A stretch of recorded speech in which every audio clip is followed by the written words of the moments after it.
এই ভিডিওতে আমরা ক্যাপাসিট্যান্স এন্ড ক্যাপাসিটর ওই চ্যাপ্টারে ই আর এফ এই দুটো টপিক নিয়ে ডিসকাশন করব। ই টপিক হচ্ছে capacitance and its value for spherical conductor, মানে ক্যাপাসিট্যান্স কি তার ডেফিনেশন জানব, আর এটার ভ্যালু স্ফেরিক্যাল কন্ডাক্টরের জন্য কি হতে পারে সেটা জানব। আচ্ছা, মনে কর কোনো একটা বডি আছে, এই বডিটাকে আমি যদি চার্জ বেশি করি, চার্জ ক্রমশ বেশি করি, তার পোটেনশিয়াল রাইজ করবে কি করবে না? কোনো একটা বডিকে চার্জ বেশি করলে অবশ্যই তার পোটেনশিয়াল রাইজ করবে। তাহলে কোনো একটা বডিকে যতটা কোনো একটা বডিতে চার্জ আছে সেটা তার পোটেনশিয়ালের সঙ্গে প্রপোর্শনাল। ওকে, তাহলে এই প্রপোর্শনালিটিকে এবার যদি ইকুয়াল করতে যাই তাহলে একটা কনস্ট্যান্ট আসবে। এই যে কনস্ট্যান্ট এখানে অ্যারাইজ করলো, that is actually capacitance. Okay, তো সি অ্যাকচুয়ালি ম্যাথমেটিক্যালি ক্যাপাসিট্যান্স মানে হচ্ছে C equal to Q by V, মানে সোজা কথা কিউ বাই ভি এই রেশিওটা হচ্ছে অ্যাকচুয়ালি ক্যাপাসিট্যান্স ম্যাথমেটিক্যালি। আচ্ছা, এবার এটি ম্যাথমেটিক্যালি যে এক্সপ্রেশন এলো তাকে ডিফাইন করা যায়। চার্জ রিকোয়ার্ড, তাহলে charge required to raise the potential, raise 1 volt potential of a conductor. মনে কর একটা কন্ডাক্টর আছে, এটার ভোল্ট এটার পোটেনশিয়াল হচ্ছে 5 ভোল্ট। আমি এর 5 ভোল্ট থেকে এর পোটেনশিয়াল করলাম 6 volt, that is 1 volt rise করলো। এই 1 ভোল্ট রাইজ করতে ওকে কিছু চার্জ দিতে হয়েছে। সেই যে অ্যামাউন্টের চার্জ দিতে হয়েছে ওকে 1 ভোল্ট potential rise করাবার জন্য, that is actually capacitance. Okay, তাহলে charge required to raise 1 volt potential of a conductor is known as its capacitance. Next, spherical একটা কন্ডাক্টর। আচ্ছা, এর ইউনিট সম্পর্কে ডিসকাশন করা যেতে পারে। এর ইউনিট ডাইমেনশন, এর ডাইমেনশন হচ্ছে, আমি এটাকে c equal to q, q মানে কিন্তু আমার ডাইমেনশন ছিল i মাল্টিপ্লাইড বাই t, কারণ এখানে q হচ্ছে কারেন্ট ইনটু, মানে i equal to আমার q by t, that is q মানে হচ্ছে i ইনটু t। i কে ফান্ডামেন্টাল কোয়ান্টিটি নেওয়া হয়েছিল, সেটা ইন টার্মস অফ i আমাকে এক্সপ্রেস করতে হবে, দ্যাট ইজ q মানে it। এবার এখানে v আছে, v মানে আমরা করেছিলাম একটা relation w equal to vq, তার মানে w আমরা জানি, w মানে হচ্ছে force into displacement equal to তাহলে qv, তাহলে q এখানে চলে আসবে, দেখ তাহলে v মানে হচ্ছে w বাই q,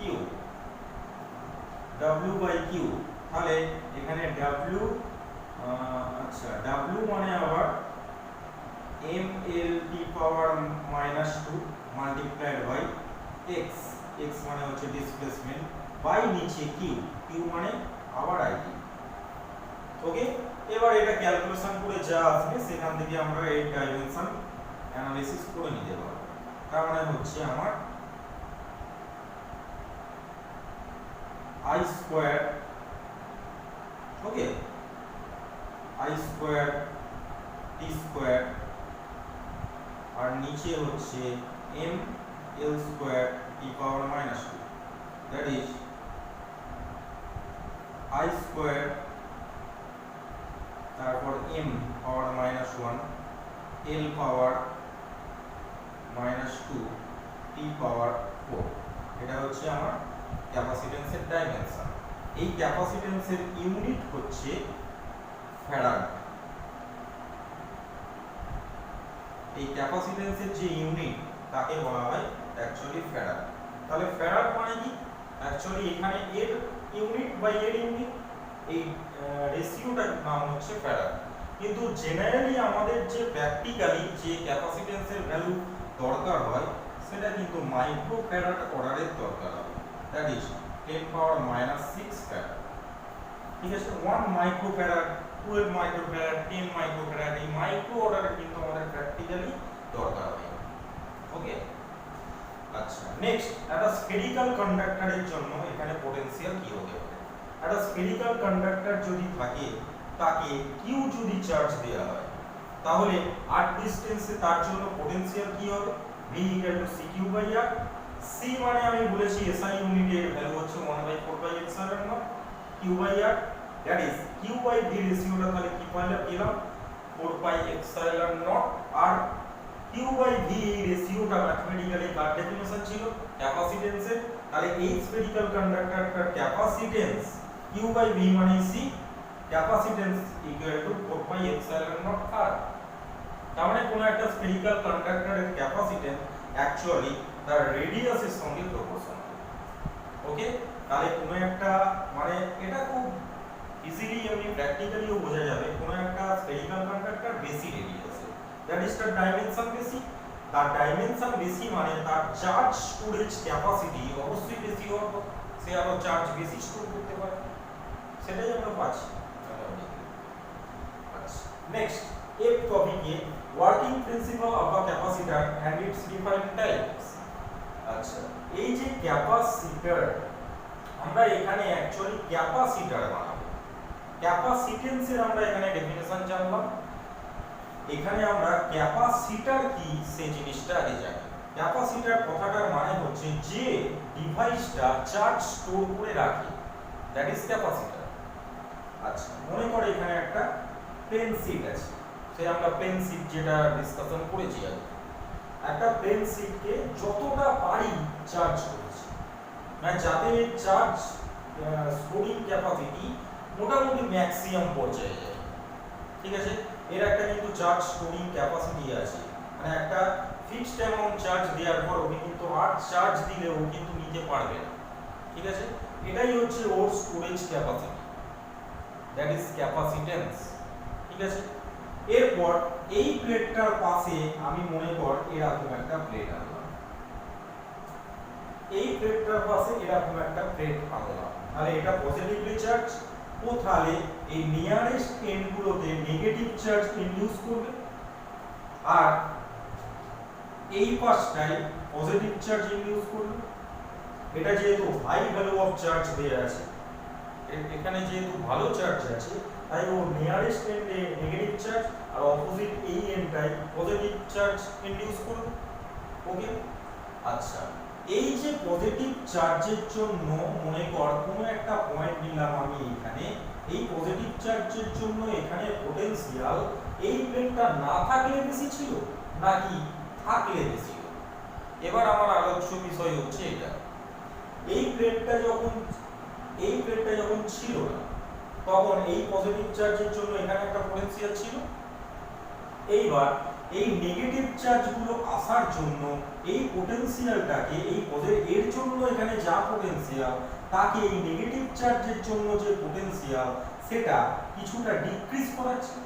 হ্যাঁ না, দেখ এই নেগেটিভ চার্জের এফেক্টটা এখানে পজিটিভ চার্জের জন্য একটা পজিটিভ পটেনশিয়াল হয়েছে, এই নেগেটিভ চার্জের জন্য যে নেগেটিভ পটেনশিয়াল এখানে অ্যাকচুয়াল নেট যে পটেনশিয়াল সেই ভ্যালুটাকে কিন্তু এই নেগেটিভ চার্জ ডিক্রিজ করাচ্ছে। আচ্ছা, এই নেগেটিভ চার্জগুলো ডিক্রিজ করাচ্ছে, আবার এই দিকে পজিটিভ চার্জ আছে, তাহলে এদিকে পজিটিভ চার্জগুলো আবার কিছুটা অ্যাড করিয়ে দিচ্ছে, এদিকে নেগেটিভ চার্জ রিডিউস করাচ্ছে, এদিকে পজিটিভ চার্জ আবার ইনক্রিজ করাচ্ছে। এই ডিক্রিজ আর ইনক্রিজের মধ্যে এ আর এর মধ্যে কার এফেক্ট বেশি হবে? যেহেতু এ কাছে আছে, এই নেগেটিভ চার্জ যেহেতু কাছে আছে, এর এফেক্ট এখানে বেশি হবে। কাজেই অ্যাকচুয়ালি যে এই প্লেটটা থাকলে যে পটেনশিয়াল থাকতো এই দুটোই যদি থাকে তাহলে এখানে এর নেট এফেক্ট কিছুটা নেটের উপর রিডিউস হয়ে যাবে, কারণ এ রিডিউস বেশি করাচ্ছে, এ একটুখানি ইনক্রিজ করাচ্ছে, তাহলে দুজনের নেট কি হবে? একটু রিডিউস হয়ে যাবে, তাহলে অরিজিনাল যে পটেনশিয়াল তাকে রিডিউস করে দিল। আচ্ছা, পটেনশিয়াল যদি রিডিউস করায় এই প্লেটটা আনার জন্য এই প্লেটের এখানে পটেনশিয়াল রিডিউস করে যাবে, তাহলে পটেনশিয়াল যদি রিডিউস করে যায় এর চার্জ স্টোরেজ ক্যাপাসিটি বাড়বে না কমবে? অবশ্যই বাড়বে, তার কারণ এখানে পটেনশিয়াল আমি ডিক্রিজ করে দিয়েছি, তাহলে ও আরো চার্জ নিতে পারে।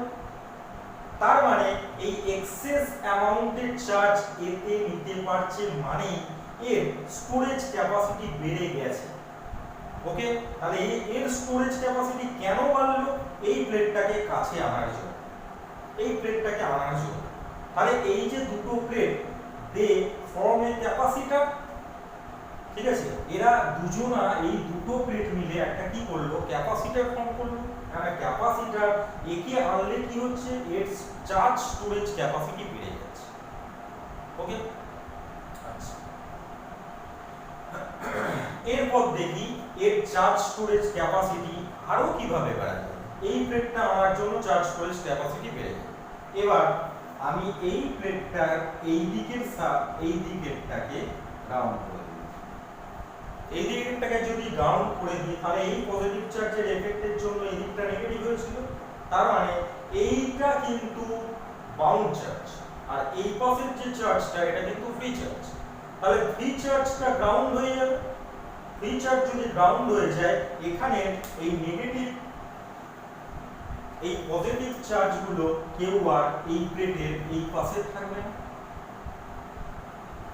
আচ্ছা, এই পজিটিভ চার্জগুলো যদি না থাকে, এর স্টোরেজ ক্যাপাসিটি কি হবে? ইনক্রিজ করবে না ডিক্রিজ করবে?